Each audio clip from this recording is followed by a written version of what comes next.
Well, good morning. Glad Friday morning late, but I'm glad you're here. So copper's what we're about. Copper, gold, porphyry in Ecuador. Truly a tier 1 discovery. We were just talking about lithium, and everybody's aware of lithium batteries. Well, copper's the thing that connects it all, right?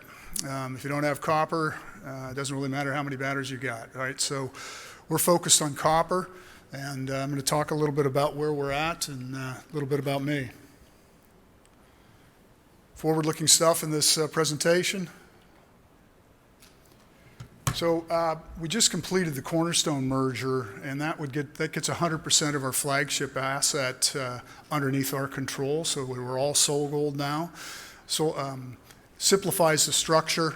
It also brought in some very exciting outside exploration properties that we're in the process of evaluating. I'm sure you're going to see them go to the top of our outside exploration portfolio. I was appointed interim CEO in November, but I've been associated with this project for quite some time. I bought my first shares in SolGold in 2016 after a site visit where I looked at a bunch of core and really got a feel for the deposit, the Cascabel deposit. There was no resource on it yet, but the discoverer of it sitting right over there, Nick Mather. And so it's an amazing deposit. I fell in love with it then, and why? It's great grade, it's big, it's porphyry, it's simple, it's got great metallurgy, it's got all the things you want to see and good infrastructure. So I bought some shares then.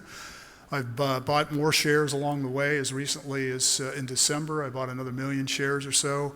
So I own just under 19 million shares that I've purchased over the last few years in SolGold. So I'm a big believer in the project, and obviously I'm aligned with our shareholders and all of our stakeholders. We raised a little over $80 million over the last few months, a royalty with Cisco. Can't say enough good things about Cisco. Great management team, strong supporters of the project. And if you look at our shareholder register, you'll see that there's a lot of names in there that believe in the project as much as I do. Another recent partner is Zhangjiang Copper, so JCC invested, bought some shares. I've had limited contact with them, but I can't say enough good things about their management expertise, their technical ability, and I'm really excited to have them as shareholders. That being said, look, all of our shareholders are important to us, and everybody is treated as a valued shareholder. Same with all of our stakeholders, whether it be the government of Guyana, our employees, or service providers. At any rate, you know, we've started our strategic review, which is very exciting, and I'm a big supporter of that. And it really is, you know, you can read here, but from financing alternatives, such as we just talked about the Cisco royalty and JCC coming in, to selling a direct or indirect interest in Cascabel, perhaps all of Cascabel, and also our outside tenements. We've got a very large outside exploration portfolio, and outside exploration has been suspended. I'm talking about picking up new tenements by the government of Ecuador. So unless you have a tenement now, you're not going to pick one up right now. So a very valuable portfolio. See if I can work this thing. Quick corporate summary, and I'm conscious of time.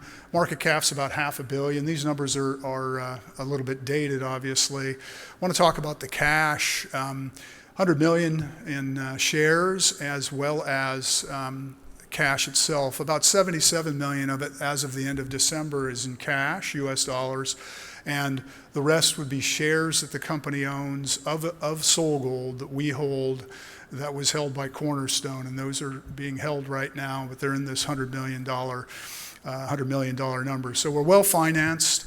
We're focused on prudent deployment of those funds over the next 12 to 24 months, and I'll talk some more about that.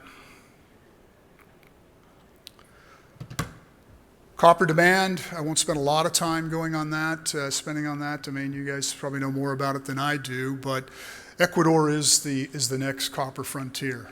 It's got the right rocks.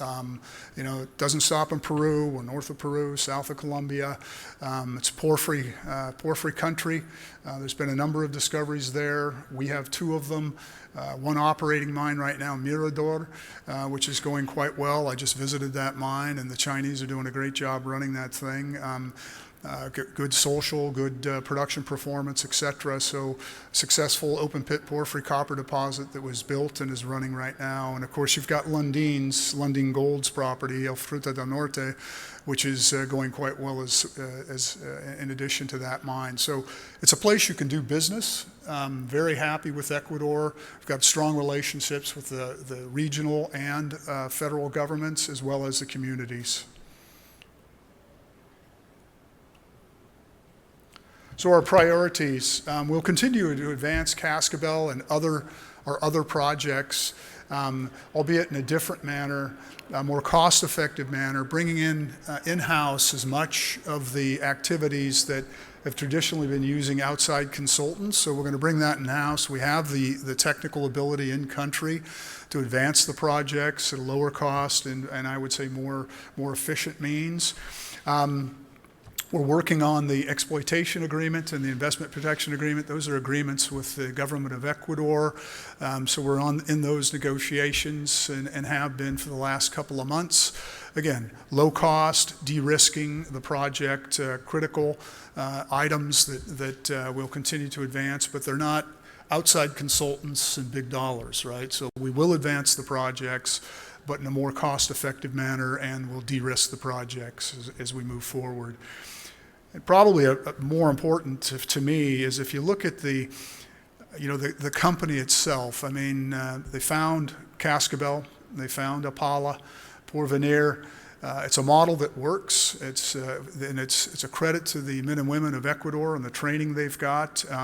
Very talented geologists. We've got the ground to make more discoveries, more porphyry copper discoveries, and we've got the bandwidth to continue to advance Cascabel, both internally with technical and legal, social, financial people, but also we've got the finances to intelligently advance and de-risk the project.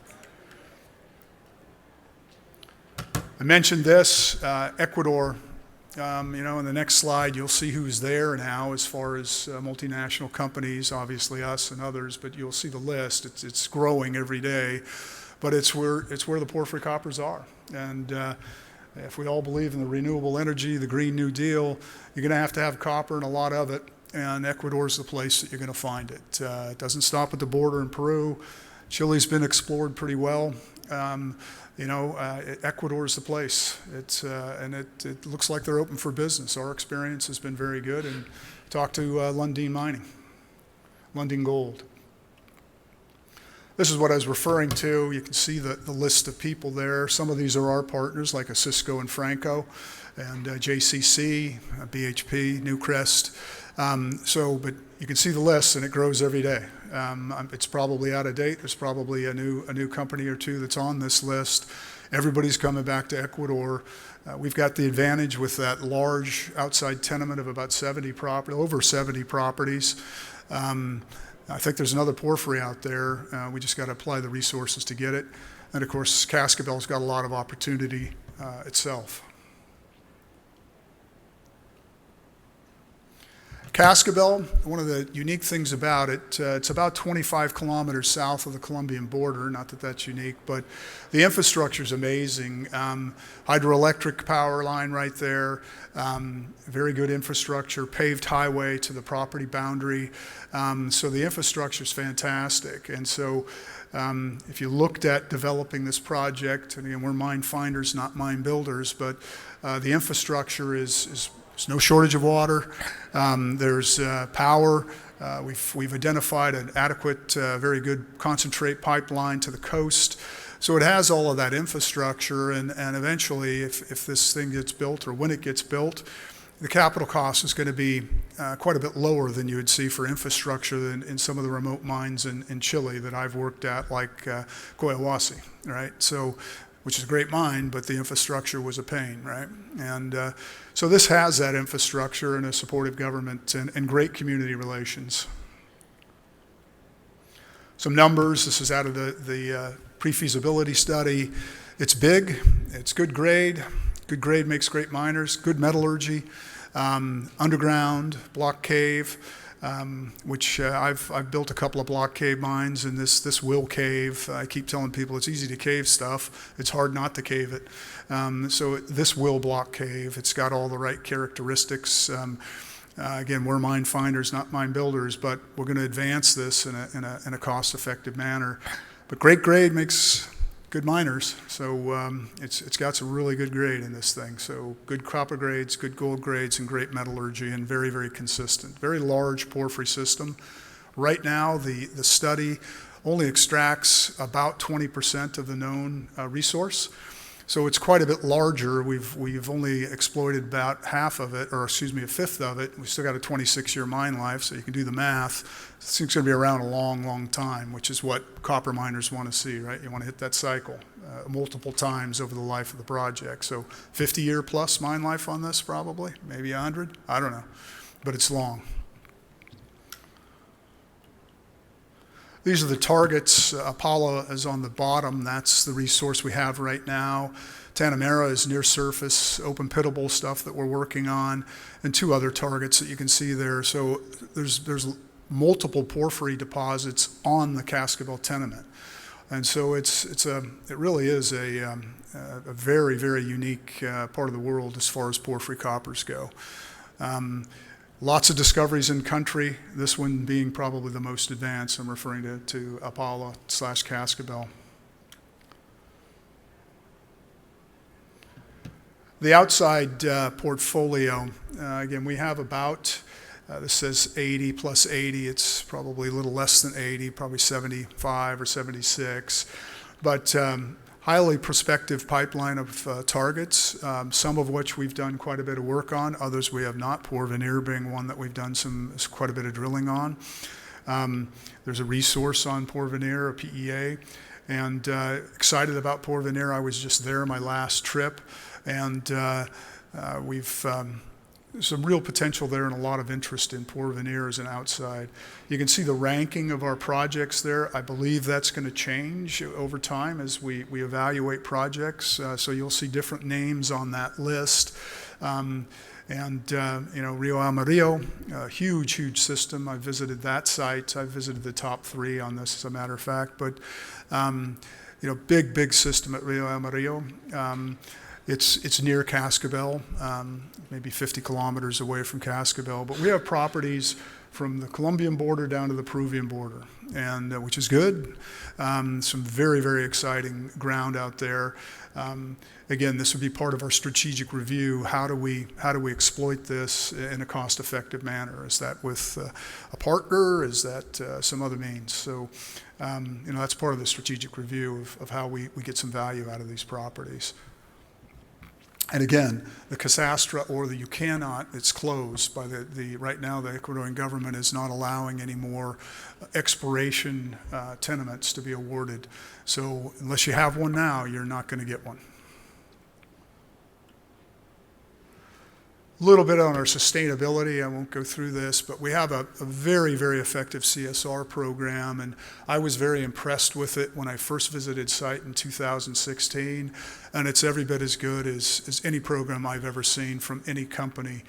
Large company, small company. It just goes to show you don't have to be a multi-billion-dollar company to have a cost-effective and very, very efficient and very effective CSR program. Great safety, great community relations, real partnership in all of the areas we work. Cascabel, Porvenir, Rio Amarillo, et cetera, wherever we are, we've got great relationships. And I might add that Cornerstone also has great CSR, great community relationships. And we're firm believers in if you don't have it right on the ground, whether that be safety or community relations and partnering with the local communities, you're really not going to get it right. And so we spend a great deal of time and effort on this, not huge dollars, but we get great, great results for what we're doing, and really is a program, I would say, second to none. And I've worked for Freeport and Newmont, et cetera, so I've worked for very large companies.